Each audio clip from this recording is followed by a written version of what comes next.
اعوذ باللہ من الشیطان الرجیم، بسم اللہ الرحمن الرحیم۔ السلام علیکم دوستو۔ اٹلی کی حکومت نے سماجی رابطے کی ویب سائٹ فیس بک پر قریباً 1 کروڑ یورو جرمانہ عائد کر دیا۔ امریکی کرنسی میں یہ رقم 1 کروڑ 14 لاکھ ڈالر سے زیادہ ہے۔ غیر ملکی خبر رساں ادارے کی رپورٹ کے مطابق اٹلی کے سرکاری ادارے نے شہریوں کا ڈیٹا دوسری کمپنیوں کو فروخت کرنے اور اس کی حفاظت نہ کرنے پر کمپنی کو جرمانے کی سزا سنائی۔ گزشتہ روز حکام کی جانب سے اعلامیہ جاری کیا گیا جس میں ان کا کہنا تھا کہ فیس بک نے صارفین کے ساتھ آئی ڈی بنانے کے دوران دھوکہ کیا اور بغیر اجازت ان کی تفصیلات کمرشل معاملات کے لیے استعمال کی۔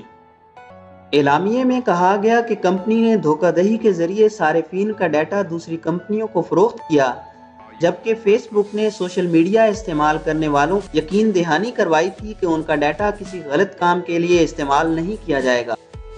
فیس بک کو یہ بھی تنبیہ کی گئی ہے کہ وہ فوری طور پر متعلقہ ادارے کو آگاہ کرے کہ کن کمپنیوں کو صارفین کا ڈیٹا فراہم کیا گیا ہے۔ دوسری جانب فیس بک کے نمائندے نے کمپنی کے اوپر عائد ہونے والے جرمانے اور الزام کو مسترد کر دیا ہے۔